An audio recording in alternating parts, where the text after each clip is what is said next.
महाप्रभु आशीर्वाद रे नुआ सरकार आसिला एवं नुआ सरकार नेतृत्व रे नुआ ओडिशा गठन करिवा पई समृद्ध ओडिशा गठन करिवा पई लोकंकर सरकार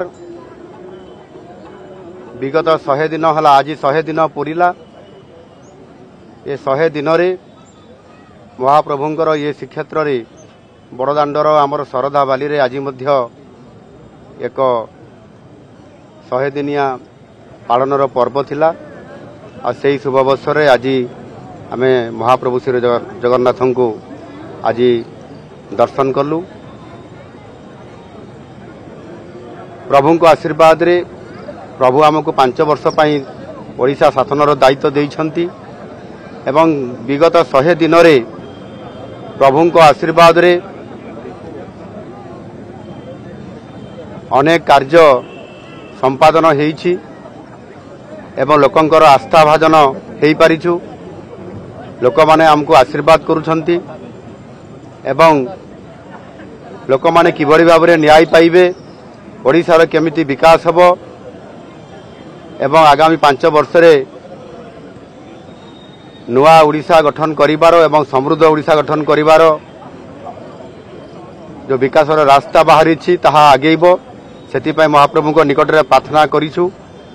महाप्रभु निश्चित भाव रे हमको आशीर्वाद करिसंती एवं आगामी दिन रे ओडिशार विकास भारत वर्ष रे सर्वश्रेष्ठ हबो। आउ सेतिपय प्रभु को निकट रे प्रार्थना जणैछु। प्रभु निश्चित भाव रे हमको आशीर्वाद करिसंती एवं ओडिशा रे सुशासन हबो, ओडिशा रे विकास हबो, ओडिशा रे लोकन को न्याय मिलिबो। ए कथा प्रभु को निकट रे मु प्रार्थना करिछि। प्रभु निश्चित भाव रे आशीर्वाद देइछंती। सर 100 दिन आपनकर इस्ताहार जहा थिला ता भितर निश्चित भाव रे किछि आपन प्रतिनिधि पालन करिसंती।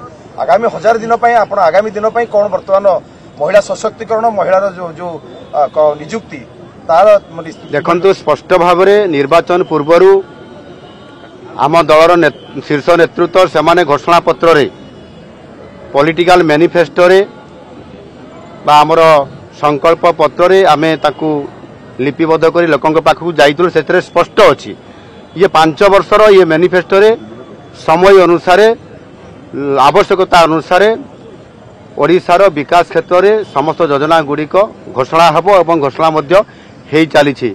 एणु व्यस्त होबार नाही।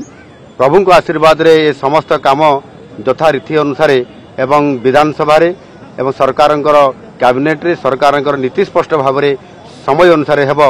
सेथिपई निश्चित भाव रे सरकार सजाग अछंती एवं लोकंकर काम करिया पई सब बळे सरकार रेडी अछि।